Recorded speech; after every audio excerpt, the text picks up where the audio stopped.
السلام عليكم، كنتمنى تكونوا بخير وعلى خير ان شاء الله. وصفتنا لليوم كيف كيقولوا ماكله ودواء، عباره عن شوربه ضد نزلات البرد والزكام السعال، شوربه لتقويه المناعه.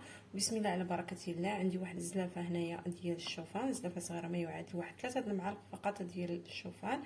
هنايا عندي الزعتر، الزعفران الحر، واحد 4 العويدات ديال القرنفل، واحد المعلقه صغيره ديال الكركم، وغادي نحتاج القزبر يابس معلقه صغيره، وواحد نص معلقه ديال السانوج، وغادي نحتاج هنايا الثوم، واحد 7 ديال الفصوص ديال الثوم كبار، وواحد طريف ديال الزنجبيل طري، وغادي نحتاجو للبصل.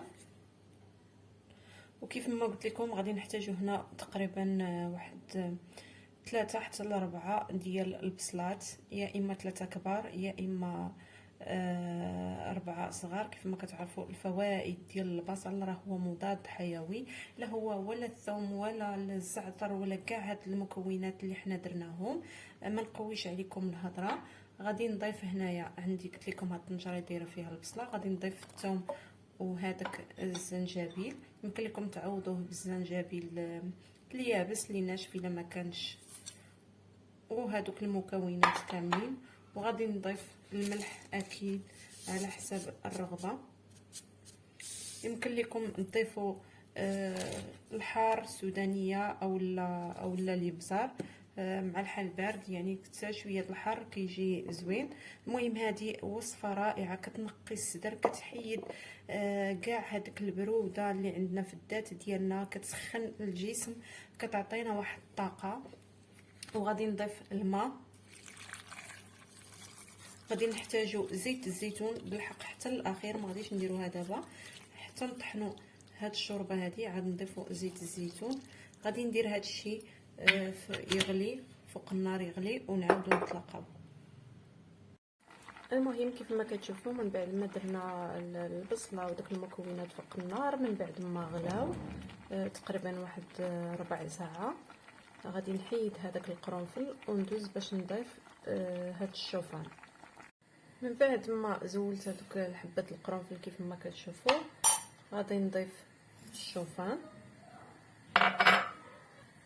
غادي نخليو هذا الشيء واحد 10 دقائق.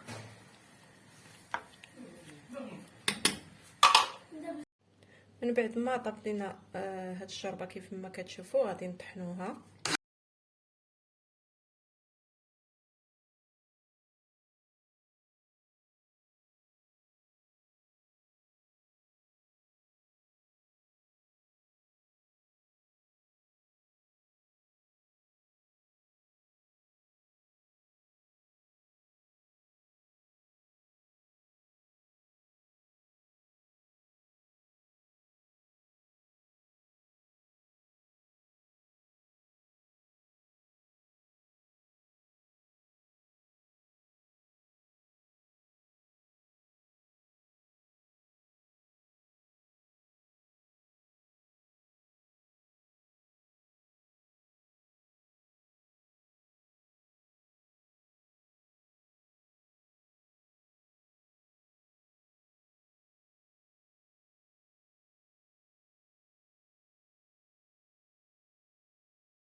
صافي طحناها كيف ما قلت لكم في الاول، راه ما درتش انا كاع زيت الزيتون في النصيب، يعني زيت الزيتون احسن حتى كطيب.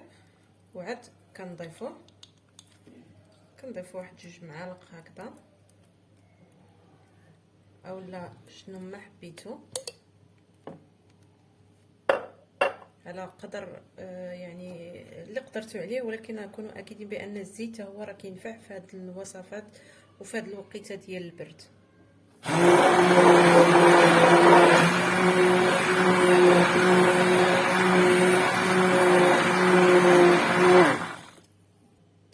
صافي الشوربه ديالي كيف كتشوفوا ها هي وجدات.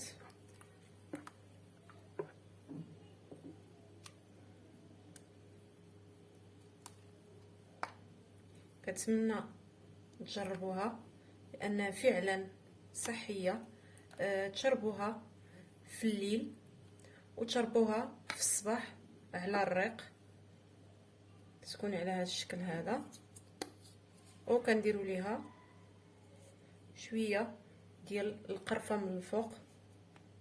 وبالصحه والراحه. الحلقه الجايه ان شاء الله هذه راه دواء، يعني ماشي باش ناكلوها، يعني ماشي باش نتلذذوا فيها، ولكن هي راه كتجي فعلا واخا هكذاك راه كتجي لذيذه. غير جربوها الناس اللي كيعانيوا من الزكام السعال. راه كتحمينا وكتدفي الجسم ديالنا في هذه الوقيته ديال البرد. ومع السلامه.